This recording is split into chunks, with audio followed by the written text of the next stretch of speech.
안녕하세요. 5월 18일 일요일 뉴스 캐치입니다. 먼저 헤드라인입니다. 멕시코 해군 훈련선이 브루클린 브리지와 충돌해 2명이 숨졌습니다.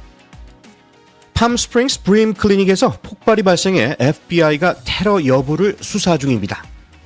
미국 주요 도시 지반이 가라앉고 있으며 3,400만 명이 영향을 받고 있습니다. 연방검사가 의회 의원을 직접 기소할 수 있도록 하는 방안이 추진되고 있습니다. 트럼프 대통령이 관세 인상으로 가격을 올리려는 월마트를 공개적으로 질책했습니다. 엔비디아가 빅테크 의존을 줄이고 중동과 스타트업 중심으로 사업을 다각화하고 있습니다. 연방기관에서 수천 명의 전문가가 조기 퇴직하며 공공서비스의 차질이 우려됩니다. 교황 레오 14세가 즉위하며 사랑과 통합을 강조했지만 지속성이 과제로 남았습니다. 중국 무기가 인도 파키스탄 충돌에서 처음 실전 사용돼 베이징이 신중한 반응을 보이고 있습니다. 미국 고령화가 가속화되며 롱제비티 경제가 새로운 기회로 부상하고 있습니다. 지금까지 오늘의 헤드라인이었습니다. 오늘도 뉴스캐치를 찾아주셔서 감사드립니다. 오늘 첫 소식입니다. 어제 저녁 멕시코 해군의 대형 범선이 뉴욕의 브루클린 브리지에 충돌하는 사고가 발생했습니다. 이 사고로 사망자와 다수의 부상자가 발생했는데요. 현장 상황 김윤범 리포터가 전해드립니다. 네, 사고는 5월 17일 저녁 8시 26분쯤 뉴욕 이스트강을 항해하던 멕시코 해군의 범선 쿠아우테목이 기계 고장으로 제어력을 잃고 브루클린 브리지의 기둥을 들이받으면서 발생했습니다. 이 충돌로 승조원 2명이 사망하고 19명이 다쳤으며 이 중 2명은 위중한 상태로 확인됐습니다.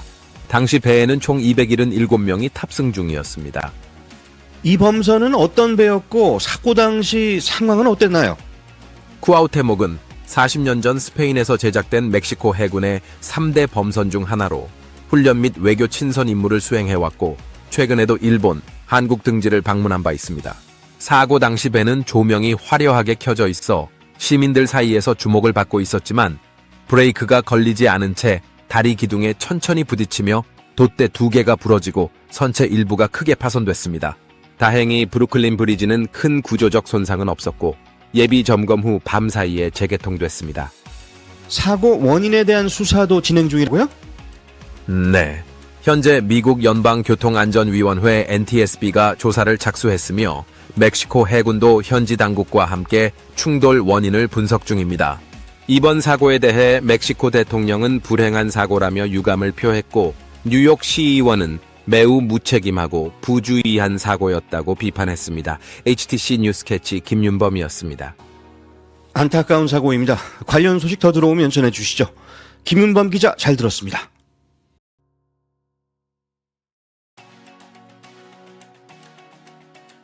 오늘 캘리포니아 팜스프링에서 충격적인 대형 폭발 사건이 발생했습니다. 사건 현장은 한 브림 클리닉이었고 FBI가 현재 테러 가능성을 포함해 본격 수사에 착수한 상태인데요. 유미정 리포터 연결해 보겠습니다. 유 기자 자세한 소식 전해주시죠. 네, 오늘 오전 11시쯤 팜스프링스 중심가인 노스 인디언 캐년 드라이브 인근의 미국 생식 의학센터에서 강력한 폭발이 발생했습니다. 이 사고로 1명이 숨지고 여러 명이 다쳤으며 클리닉 주변의 여러 건물이 심각하게 파손됐습니다. 소방당국은 폭발 충격이 수블록 이상 퍼졌고 일부 지역에서는 이상한 냄새가 감지됐다는 목격담도 전해졌습니다. 그 클리닉은 어떤 곳입니까? 그리고 피해 상황은 어떤가요? 폭발이 일어난 미국 생식의학센터는 시험관 아기시술, 배아 이식 등 불임 치료를 전문으로 하는 기관입니다. 다행히 폭발 당시 클리닉은 환자 일정이 없어 내부 인원 피해는 없었고 배아 보관 시설도 무사한 것으로 확인됐습니다. 하지만 인근 가구 매장과 여러 상점은 큰 피해를 입었습니다. 목격자들은 폭발음과 함께 유리창이 깨지고 건물 외벽이 날아갔다고 증언하고 있으며 일부는 인체 유해로 추정되는 장면도 목격했다고 밝혔습니다. 수사 상황은 어떻게 진행되고 있습니까? 현재 그 FBI와 ATF 연방 폭발물 단속국이 현장에 투입돼 이번 사건을 고의적 폭력 또는 테러 행위로 보고 수사 중입니다. 폭발이 시작된 차량이 있었다는 정황도 포착됐지만 정확한 원인은 아직 밝혀지지 않았고 사망자의 신원도 공개되지 않은 상태입니다.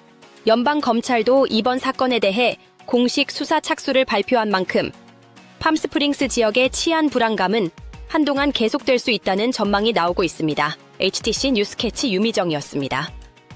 한인들도 자주 찾는 지역이라 우려가 클 수밖에 없겠네요. 추가 소식 들어오면 전해주시기 바랍니다. 유 기자 수고하셨습니다.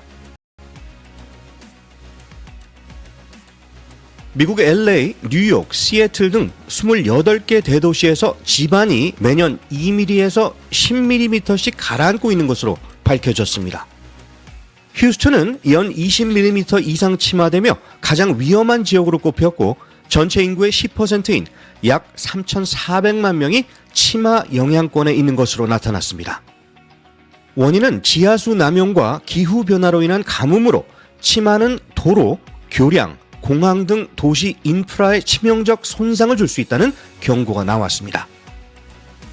연구진은 시정부의 지반 침하 모니터링과 건축 기준 강화, 지하수 관리 대책을 촉구하며 해안 도시는 해수면 상승과 맞물려 더 큰 피해가 우려된다고 밝혔습니다. 미 법무부가 앞으로는 공직자 부패 수사를 담당하던 공공청력국 PIN의 승인 없이도 연방검사들이 국회의원을 직접 기소할 수 있도록 하는 방안을 추진 중입니다. 이는 부패 수사에서 정치적 중립성을 확보하기 위해 만들어진 기존 절차를 약화시키는 것으로 트럼프 행정부 하에서 핀 조직이 대폭 축소된 데 이어서 대통령 지명 검사들에게 더 큰 기소 재량을 주려는 시도로 해석됩니다. 전문가들은 이 변화가 오히려 정치적 기소 위험을 키울 수 있다고 우려합니다. 트럼프 대통령이 자사 제품 가격 인상을 예고한 월마트에 대해서 관세는 월마트가 감수하라고 비판했습니다. 그는 트루소셜에 월마트는 고객에게 가격 인상을 전가하지 말라며 수십억 달러를 벌었으면 그 정도는 감당해야 한다고 주장했습니다. 하지만 월마트는 과일, 커피, 장난감 등 중국과 중남미산 수입품에 부과된 최고 145% 관세로 인해 가격 인상이 불가피하다고 밝혔습니다. 전문가들은 월마트가 힘들면 다른 유통업체는 더 힘들다면서 전반적 물가 상승 신호로 받아들이고 있습니다. AI 시대의 핵심 기업 엔비디아가 마이크로소프트, 아마존, 구글 의존도를 줄이고 매출 다각화에 나섰습니다. 빅테크가 언젠가 자체 AI 칩을 개발해 경쟁자로 떠오를 가능성을 경계한 것입니다. 이에 따라 코어위브 등 AI 스타트업과의 협력, 그리고 사우디, UAE 같은 중동 국가들과의 대형 계약으로 영역을 넓히고 있습니다. 젠슨 황 CEO는 더 큰 확신이 생겼다며 자신감을 내비쳤지만 아직은 빅테크를 대체할 정도는 아니라는 신중론도 함께 제기되고 있습니다.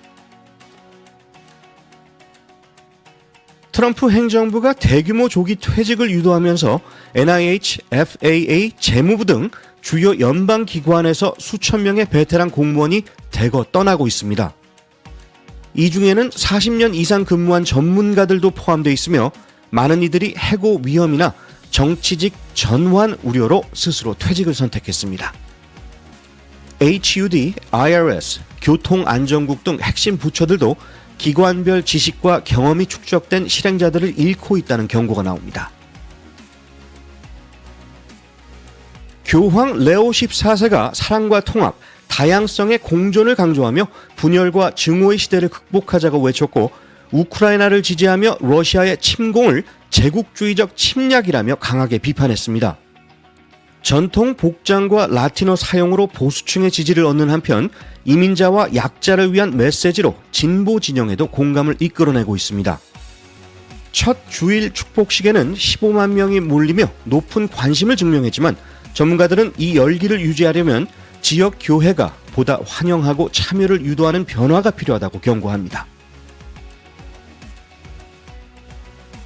파키스탄 인도 충돌에서 중국산 전투기 J-10C와 미사일이 인도군 격추에 활용되며 중국은 무기 성능 입장에 내부적으로 환영했지만 외교적 긴장을 우려해 신중한 태도를 보였습니다. 이번 교전은 중국 무기의 실전 시험장이자 인도 군사정보 수집 기회였으며 미국은 인도와의 방산 협력 강화로 대응하고 있습니다. 이 데이터는 향후 대만 등 지역 갈등 시에 중요한 전략 자산이 될 수 있습니다.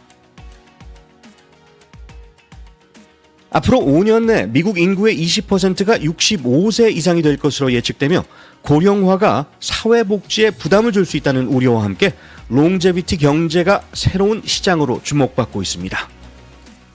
MIT 조셉 코플린 소장은 고령층이 활발한 소비자라는 점에 주목하며 건강, 여행, 패션 등에서 쉬움, 편리함, 즐거움을 제공하는 제품과 서비스에 큰 수요가 있을 것이라 말했습니다. 특히 여성 고령층은 구매력과 돌봄 책임을 동시에 지닌 핵심 소비층으로 고령화는 위기가 아닌 혁신의 기회가 될 수 있다는 분석이 나왔습니다. 헨리 포드가 이런 말을 했다고 하죠. 우리가 할 수 있다고 믿든 할 수 없다고 믿든 믿는 대로 될 것이라고요. 오늘 할 수 있다는 생각의 하루 어떠시겠습니까? 뉴스캐치 오늘 소식은 여기까지입니다. 좋은 하루 되시기 바랍니다. 진행의 타프로였습니다.